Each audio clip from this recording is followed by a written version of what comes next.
1969 በአሜሪካ ካሊፎርኒያ የሚኖሩ ሰዎች በአንድ የማይታወቅ ሰው ፍርሃት ውስጥ ገቡ። ይህ ሰው ሰዎችን ከገደለ በኋላ አይሸሽም ነበር። ይልቁንም ለጋዜጦች ደብዳቤ ይልክ ነበር። እኔ ነኝ ዞዲያክ። ይህ ስም በጥቂት ወራት ውስጥ መላውን አሜሪካ በፍርሃት ሞላው። እሱ ማን ነበር? ለምን ይገድል ነበር? እና ከ50 ዓመታት በላይ ቢያልፍም ለምን እስከዛሬ ማንነቱ አልታወቀ? ዛሬ በእውነተኛ ሰነዶች፣ በፖሊስ ሪፖርቶችና በተረጋገጡ ክስተቶች ላይ ተመስርተን ከዓለም በጣም ዝነኛና ካልተፈቱ የወንጀል ምስጢሮች አንዱን እንመለከታለን። ከመጀመራችን በፊት አንድ ነገር ማስታወስ እፈልጋለሁ። በዚህ ቪዲዮ ውስጥ የምንጠቀማቸው መረጃዎች በይፋ ከተለቀቁ ምንጮች የተወሰዱ ናቸው። እስካሁን ድረስ የዞዲያክ ኪለር ማንነት በሕግ አልተረጋገጠም። ስለዚህ የሚጠቀሱ ተጠርጣሪዎች በሙሉ እንደ ተጠርጣሪ ብቻ ይቀርባሉ። አሁን ጉዟችን ወደ 1968 እንመልስ። ታህሳስ 20 1968 ዓመተ ምህረት በካሊፎርኒያ የሚገኘው የሌክ ሄርማን ሮድ ጸጥ ያለ መንገድ 16 ዓመቱ ዴቪድ ፍራንዳይ እና 17 ዓመቷ ቤቲ ሉ ጆንሰን በመኪናቸው ውስጥ ቆመው ነበር። ይህ ቀላል የፍቅር ቀጠሮ መሆን ነበረበት። ነገር ግን በጥቂት ደቂቃዎች ውስጥ የሁለቱም ሕይወት በጥይት ተቋረጠ። ፖሊስ ቦታው ሲደርስ ገዳዩ ጠፍቶ ነበር። ማንም ምስክር አልነበረም። ግልጽ ማስረጃም አልተገኘም። በዚያ ጊዜ ማንም ይህ ግድያ የሚመጣው የተከታታይ የወንጀል ታሪክ መጀመሪያ እንደሆነም አልገመተም ነበር። ነገር ግን ይህ ገና ጅማሬ ብቻ ነበር። 1968 መጨረሻ በካሊፎርኒያ የሌክ ሄርማን ሮድ ግድያ ከተፈጸመ በኋላ ፖሊስ አንድ ከባድ ጥያቄ ቀረበበት። የአንድ ሰው ድንገተኛ ወንጀል ነው ወይስ ትልቅ ነገር መጀመሪያ? መልሱ ግን በጥቂት ወራት ውስጥ መጣ። 1969 ሐምሌ 4 በአሜሪካ ነጻነት ቀን ሰዎች በባህል ላይ ሳሉ ሌላ አስፈሪ ክስተት ተፈጸመ። በካሊፎርኒያ የሚገኘው ብሉ ሮክ ስፕሪንግ ፓርክ ውስጥ የ19 ዓመቱ ዳርሊን ፍሬን እና የ22 ዓመቱ ማይክል ማኪው በመኪናቸው ውስጥ ነበሩ።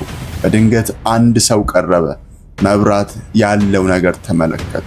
እዚያም የጥይት ድምፅ ተሰማ። የወንጀሉ ፈጻሚ ከቦታው ሄደ። ግን በዚህ ጊዜ አንድ ነገር ተለየ። አንድ ሰው በሕይወት ቀረ። ማይክል ማጊው ጉዳት ቢደርስበትም ለፖሊስ መረጃ መስጠት ቻለ። ነገር ግን ገዳዩ እንደገና ለመጥፋት ችሏል። ከዚህ በኋላ የሆነው ነገር ይህን ጉዳይ ከሌሎች ወንጀሎች ሁሉ ለየው። ጁላይ 31 1969 ዓ.ም ሶስት የካሊፎርኒያ ጋዜጦች አንድ አስገራሚ ደብዳቤ ተቀበሉ። ደብዳቤውን የላከው ሰው የቀድሞ ወንጀሎችን ዝርዝር ጠቅሶ ነበር እና እሱ እንደሚለው እሱ የእነዚህ ወንጀሎች ተጠያቂ ነበር። ነገር ግን በደብዳቤ ውስጥ ያለው ነገር ከወንጀሉ የበለጠ አስደናቂ ነገር ነበር። አንድ ኮድ አስቀምጦ ነበር እና ጋዜጠኞቹ ይህን ኮድ ካላወቁ እንደገና እንደሚገድል ዛተ። ይህ ሰው ራሱን በአንድ ስም ጠራ፣ ዞዲያክ። ይህ ስም ከዚያ በኋላ በመላው አሜሪካ ታወቀ። የሚያስፈራው ግን ግድያዎቹ ብቻ አልነበሩም። የሚያስፈራው ነገር ይህ ሰው ከፖሊስ ይልቅ ከሕዝብ ጋር መጫወት መጀመሩ ነበር። ደብዳቤዎቹ፣ ምልክቶቹና ሚስጥራዊ ኮዶቹ አሁን የአንድ ጉዳይ መለያ ብቻ ሳይሆኑ የአንድ ትልቅ ሚስጥር መጀመሪያ ሆኑ። ግን ትልቁ ጥያቄ አሁንም አለ። ይህ ሰው ማን ነበር? እና እንዴትስ ፖሊስን ለዓመታት ሊያሳስት ቻለ? አንዳንድ ወንጀለኞች ከሕግ ለመሸሽ ይሞክራሉ። የሚደበቁ ይመስላሉ። ማንም እንደማያገኛቸው ይፈልጋሉ። ግን ዞዲያክ የተለየ ነበር። እሱ ተደብቆ ለመኖር ብቻ አልፈለገም። ሰዎች ለእሱ እንዲያወሩ ፈለገ። ስሙ በጋዜጦች ላይ እንዲታተም ፈለገ። እና ይህን ለማድረግ የተጠቀመው መንገድ ሚስጥራዊ ኮዶች ነበሩ። 1969 ነሐሴ የዞዲያክ የመጀመሪያው ደብዳቤዎች የሚዲያውን ትኩረት ሳቡ። ከደብዳቤዎቹ ጋር አንድ የተቀላቀለ መልእክት ያዘለ ኮድ ላከ። ይህ ኮድ በ3፣ በ4 እና በ0 ምልክቶች የተሰራ ነበር። ለዓመታት ብዙ ሰዎች ሊፈቱት ሞከሩ። የሂሳብ ባለሙያዎች፣ የኮድ ባለሙያዎችና የግል ተመራማሪዎች ሁሉም አንድ ጥያቄ ነበራቸው። በዚህ ኮድ ውስጥ ምን አይነት ሰውን የተቀበለ ኮድ አለ? የዞዲያክ ባህሪ ግን የተለየ ነበር። እሱ ፖሊስን ብቻ አልተጋፈጠም፣ ከህዝብ ጋር የስነ ልቦና ጨዋታ ይጫወትም ነበር። በደብዳቤዎቹ ውስጥ ስለራሱ ይናገር ነበር፣ ነገር ግን ማንነቱን በግልጽ አላሳየም ነበር። አንድ ጥያቄ ሁልጊዜ ይቀር ነበር። ለምን ወንጀሉን ካደረገ በኋላ ለጋዜጠኞች ይጽፍ ነበር? ለምን ራሱን ለመያዝ የሚያስችል ፍንጭ ይተው ነበር? ከወራት በኋላ የዞዲያክ ደብዳቤዎች በርካታ ሆኑ። እያንዳንዱ ደብዳቤ አዲስ ጥያቄን ያመጣ ነበር። እያንዳንዱ ጊዜ የወንጀል ዝርዝር ይጠቅስ ነበር። እያንዳንዱ ጊዜ ፖሊስን ያሾፍበት ነበር። አንዳንድ ጊዜ ደግሞ ተጨማሪ ጥቃት እንደሚፈጽም ያስፈራ ነበር። ይህ ሁሉ ምርመራውን ይበልጥ አስቸጋሪ ያደረገው። ከዚህ በኋላ ግን አንድ ነገር ተፈጠረ። ከ50 ዓመታት በኋላ የዞዲያክ 340 ምልክት ያለው ኮድ በ2020 በአንድ የግል ተመራማሪዎች ቡድን ተፈታ። የተገኘው ምልክት ግን የዞዲያክ ማንነትን አልገለጸም ነበር። ይህም አንድን ነገር አሳየ። ኮዱ ሲፈታ ሰውየው አሁንም ሚስጥር ሆኖ ቀረ። ከዚህ በኋላ የፖሊስ ምርመራ ወደ አዲስ ደረጃ ገባ። ብዙ ተጠርጣሪዎች ተመረመሩ። አንዳንዶች እጅግ ተጠርጣሪ ነበሩ። ነገር ግን ማንም በሕግ ፊት የዞዲያክ ኪለር መሆኑን አላረጋገጠም። ፖሊስ ማንን ተጠራጥሮ ነበር? እና በጣም ቅርብ የደረሱት ተጠርጣሪዎችስ እነማን ነበሩ? በሚቀጥለው ክፍል የዞዲያክ ተጠርጣሪዎች ሰውየው ማን ሊሆን ይችላል የሚለውን እንመለከታለን። አንድ ወንጀል ሲፈጸም ፖሊስ ብዙ ጊዜ አንድ ነገር ይፈልጋል፣ ማስረጃ፣ ሰውየው መለያ፣ ምክንያቱ። ነገር ግን በዞዲያክ ጉዳይ እነዚህ ሁሉ ነገሮች እንደ ጭጋግ ነበሩ፣ ፍንጮች ነበሩ፣ ተጠርጣሪዎች ነበሩ፣ ግን የመጨረሻው መልስ አልነበረም። ከ1969 ጀምሮ በርካታ ሰዎች በዞዲያክ ኪለር ጉዳይ ውስጥ ተመራምረዋል። ከነሱ ውስጥ በጣም ዝነኛው ተጠርጣሪ አርተር ሌ አለን ነበር። አለን በፍርድ ቤት ዞዲያክ ኪለር መሆኑ አልተረጋገጠም። አለን ለምን ተጠርጣሪ ሆነ?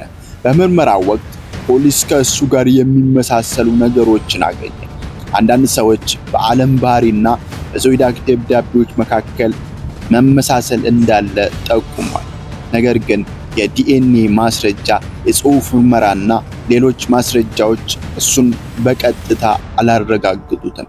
ስለዚህ አለን እስከ ዛሬ እንደ ተጠርጣሪ ብቻ ይታያል። ከአለን በተጨማሪ ሌሎች ሰዎችም ተጠርጥሯል።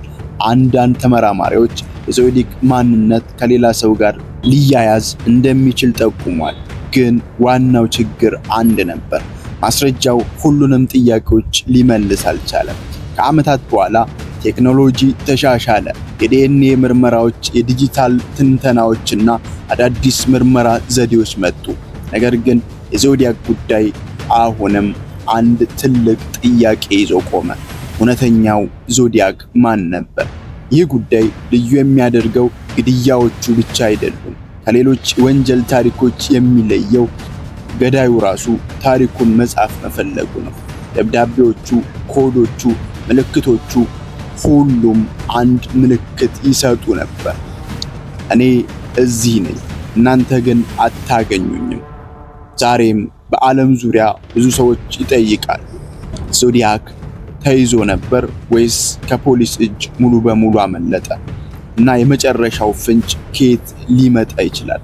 ዞዲያክ ኪለር ያልተፈታው የ50 ዓመት ሚስጥር፣ የጉዳዩን የመጨረሻ ሁኔታ፣ የቅርብ ጊዜ ምርመራዎችና ለምን እስከዛሬ መልስ እንዳልተገኘ እንመለከታለን። ከ1968 ጀምሮ አንድ ጥያቄ በካሊፎርኒያ ፖሊስ፣ በጋዜጠኞችና በወንጀል ተመራማሪዎች አእምሮ ውስጥ ኖሯል። ዞዲያክ ኪለር ማን ነበር? ከ50 ዓመታት በላይ ካለፉ በኋላም ይህ ጥያቄ አሁንም መልስ አላገኘም። በዓመታት ውስጥ ብዙ ተመራማሪዎች የዞዲያክ ጉዳይን ለመፍታት ሞክረዋል። አዳዲስ ቴክኖሎጂዎች መጡ። የዲኤንኤ ምርመራ ተሻሻለ። የድሮ ሰነዶች እንደገና ተመረመሩ። የዞዲያክ ደብዳቤዎችም በአዳዲስ መንገዶች ተተነተኑ። ነገር ግን በመጨረሻው ማስረጃ አልተገኘም። እንደ አውሮፓውያን አቆጣጠር በ2020 የዞዲያክ ታዋቂ የ340 ምልክት ያለው ኮድ ተፈታ። ይህ በጣም ትልቅ ዜና ነበር። ብዙዎች አሁን ማንነቱ ይገለጣል ብለው ጠበቁ። ነገር ግን ኮዱ ማንነቱን አልገለጠም ነበር። ይህም አንድ ነገርን አሳየ። እያንዳንዱ ሚስጥሮች ቴክኖሎጂ ብቻ ሊፈቱት አይችልም። የዞዲያክ ጉዳይ ለምን እስከ ዛሬ አልተፈታም? ምክንያቶቹ ብዙ ናቸው። አንደኛ፣ በወቅቱ የዲኤንኤ ቴክኖሎጂ እንደ ዛሬው አልነበረም።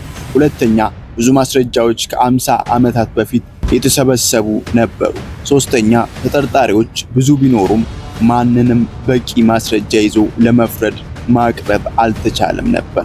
ነገር ግን የዞዲያክ ታሪክ ስለ አንድ ገዳይ ብቻ አይደለም፣ ስለ ፍርሃት ነው። ስለ ሰዎች እውነትን ለማግኘት ያላቸው ፍላጎት ነው። ስለ አንድ ጥያቄ ነው፣ እውነት ምን ያህል ጊዜ ቢዘገይም ትገኛለች ወይ? ዛሬ የዞዲያክ ኪለር ማንነት አልታወቀም። አንዳንድ ሰዎች አንድ ተጠርጣሪ ነው ይላሉ፣ ሌሎች ደግሞ እውነተኛው ሰው ከዓመታት በፊት ሞቶ ሊሆን ይችላል ይላሉ። ግን አንድ ነገር እርግጥ ነው፣ የዞዲያክ ሚስጥር አሁንም በወንጀል ታሪክ ውስጥ ካሉ ትልቅ ጥያቄዎች አንዱ ነው። አንዳንድ ሰዎች በታሪክ ውስጥ በስራቸው ይታወሳሉ፣ አንዳንዶች ደግሞ በሚተውት ሚስጥር ይታወሳሉ። ዞዲያክ ኪለር ለዓለም አንድ ጥያቄ ትቶ ሄደ። እኔ ማን ነኝ? እና ያ ጥያቄ እስከዛሬ መልስ እየጠበቀ ነው። ይህ ታሪክን ከወደዳችሁት ተጨማሪ እውነተኛ የወንጀልና ሚስጥር ታሪኮችን ለማየት ቻናሉን ይከታተሉ፣ ሰብስክራይብም ያድርጉ። ምናልባት ሌላ የተደበቀ ሚስጥር ሊሆን ይችላል።